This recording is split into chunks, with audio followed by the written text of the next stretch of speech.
Now, before we finish, I want you to look at how verse 2 of Joy to the World begins. Joy to the earth, the Savior reigns.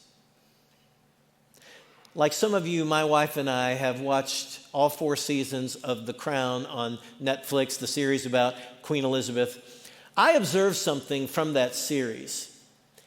And my observation is that there is a huge difference between receiving a member of the royal family and accepting that person's reign. In the TV series and in real life, everywhere Queen Elizabeth goes, she is received graciously and warmly and politely.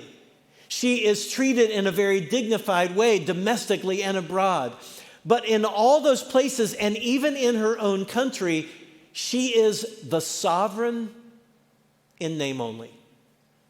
She is a ceremonial figure, not a monarch with true authority to rule. Now, the Queen is influential, but the British Parliament and the Prime Minister, they call the shots. And it seems to me that many people have assigned Jesus a place in our lives that is similar to how the Brits view and treat the Queen. They would never say, oh, Jesus is unimportant, but Jesus actually occupies a ceremonial place in their lives.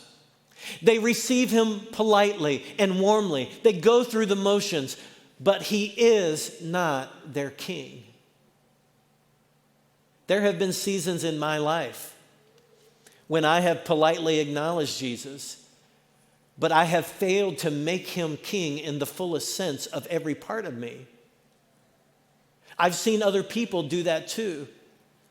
And what I've learned by experience matches what I have observed in others who have made that mistake. That kind of duplicity kills joy.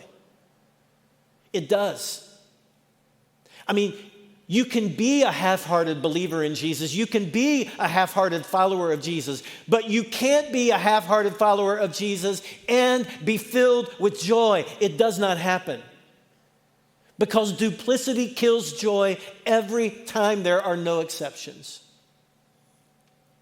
Proverbs 11:3 says, the integrity of the upright guides them, but the unfaithful are destroyed by their duplicity.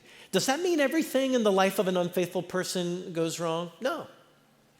Reputations are not always destroyed by duplicity. Families sometimes survive duplicity, but joy is always destroyed by half-heartedness and by duplicity. Joy cannot survive the presence and acceptance of deceit. As someone put it, you can place one foot in 2 different canoes for a while, but it will eventually get uncomfortable.